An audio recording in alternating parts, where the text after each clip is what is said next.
வாழ்க்கை முழுவதும் வியர்வை சிந்தி, அந்த சேமிப்பில் இருந்து வரும் வட்டியை நம்பி, தனது மருத்துவ செலவையும், தனது அன்றாட உணவுத் தேவைகளையும் பூர்த்தி செய்கின்ற ஒரு முதியவரின் நிலையை சற்று சிந்திச்சு பாருங்கள். 2026ஆம் ஆண்டு பிறந்தவுடனேயே அரசாங்கம் அந்த முதியவர்களுக்கு ஒரு அதிர்ச்சிகரமான செய்தியை அறிவித்திருக்கின்றது.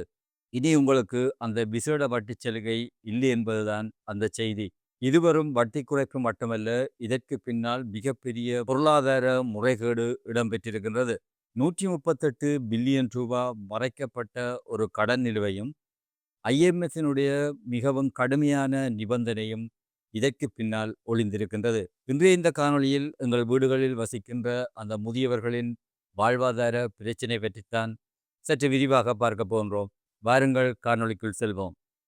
2025ஆம் ஆண்டு டிசம்பர் மாதம் 31ஆம் தேதியுடன் முதியவர்களுக்காக வழங்கப்பட்ட விசேட வட்டிச் சலுகை முடிவுக்கு வந்துள்ளதாக அரசாங்கம் அறிவித்திருக்கின்றது. ஒரு முதியவர் 2026ஆம் ஆண்டு ஒரு நிலையான வைப்பு கணக்கினை வங்கியில் உருவாக்கினால் அவருக்கு இந்த சலுகை வழங்கப்பட மாட்டாது.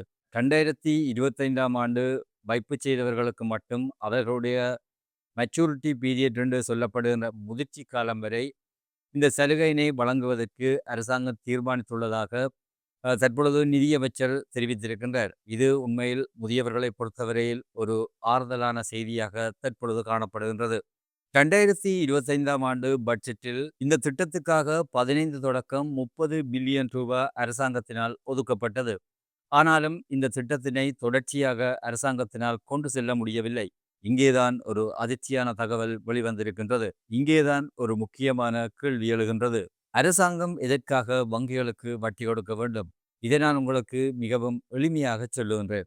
சாதாரணமாக வங்கிகள் 10 வீதத்திற்கு நிலையான வைப்புகளை ஏற்றுக்கொள்கின்றது என்று ஒரு உதாரணத்துக்கு வைத்துக் கொள்வோம். அரசாங்கம் முதியவர்களுக்கு 15% வட்டியை வழங்கச் சொல்லி ஒரு அறிவித்தலை வெளியிட்டால், அந்த மேலதிகமான 5 வீத வட்டியை வங்கிகள் வழங்காது.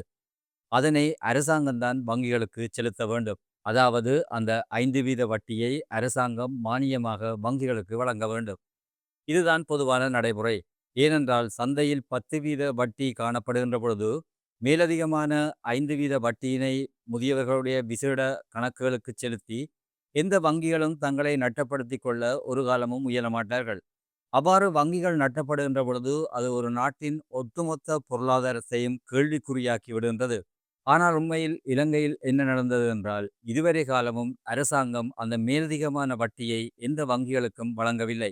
2015ஆம் ஆண்டிலிருந்து தொடர்ச்சியாக பதவியில் இருந்த எந்த அரசாங்கமும் வருடந்தோறும் சமர்ப்பிக்கப்படுகின்ற பட்ஜெட்டில் இதை ஒரு நிலுவையாக காட்டவில்லை என்ற குற்றச்சாட்டு பொருளாதார வல்லுநர்களால் இப்ப முன்வைக்கப்படுகின்றது. உண்மையில் இலங்கையில் இது ஒரு மறைக்கப்பட்ட கடன். இதனைத்தான் IMF கடுமையாக எச்சரித்துள்ளது. கையில் காசில்லாமல் மக்களையும் நிதி நிறுவனங்களையும் ஏமாற்ற வேண்டாம் என்று அரசாங்கத்தை IMF அறிவுறுத்தியிருக்கின்றது. 2015ஆம் ஆண்டு இந்த திட்டம் இலங்கையில் அறிமுகப்படுத்தப்பட்ட பொழுது, இது அப்பொழுது ஒரு அரசியல் ஆயுதமாக பார்க்கப்பட்டது.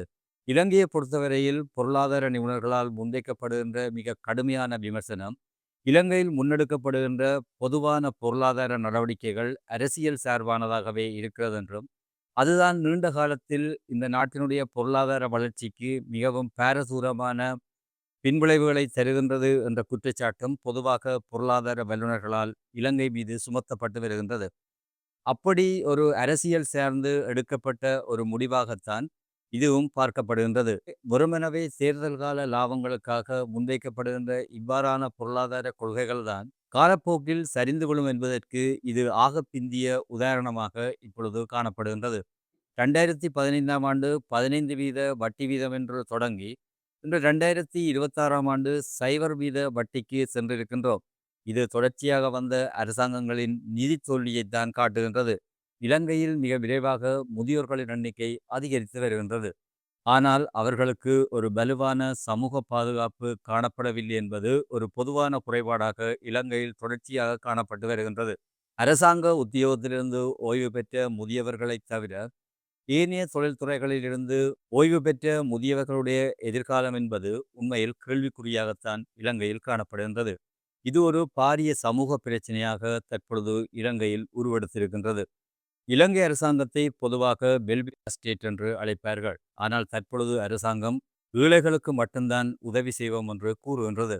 ஆனால் கஷ்டப்பட்டு உழைத்து ரூ. 1,000,000 வங்கியில் வைத்திருக்கின்ற ஒரு முதியவரை எந்த வகுதிக்குள் சேர்ப்பது? உண்மையில் அரசாங்கத்தினுடைய இந்த வட்டி குறைப்பால் அவர்கள் தங்களுடைய மருத்துவ செலவை குறைக்க வேண்டும், அல்லது ஒரு முதியவர் தன்னுடைய உணவு செலவை குறைக்க வேண்டும். இது உண்மையில் அந்த முதியவர்களை இந்த சமூகத்தில், இந்த நாட்டில் ஒரு பாதுகாப்பற்ற சூழ்நிலைக்கு தள்ளிவிடுகின்றது. சுருக்கமாக சொன்னால், நிதியியல் ரீதியாக இது அரசாங்கத்துக்கு சில நன்மைகளை வழங்கினாலும் கூட, இந்த நாட்டின் மூத்த குடிமக்களுக்கு இது ஒரு மிகப்பெரிய ஏமாற்றமாக காணப்படுகின்றது. ஆனால் அரசாங்கம் இந்த வட்டி கொள்கையில் கை வைத்ததற்கு பதிலாக அரசாங்கத்தினுடைய செலவுகளை குறைத்து கொண்டு இந்த திட்டத்தை தொடர்ச்சியாக நடைமுறைப்படுத்தி இருக்கலாம். இந்த வீடியோ உண்மையில் உங்களுக்கு பயனுள்ளதாக அமைந்திருந்தால் இதை உங்களுடைய நண்பர்களுக்கும், குறிப்பாக முதியவர்களுக்கும் இந்த வீடியோவை ஷேர் பண்ணிவிடுங்கள்.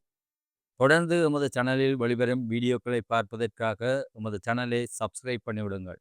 மீண்டும் இன்னும் ஒரு காணொளியில் உங்களை சந்திக்கும் வரை உங்களிடமிருந்து விடைபெற்றுக் கொள்கின்றேன். நன்றி, வணக்கம்.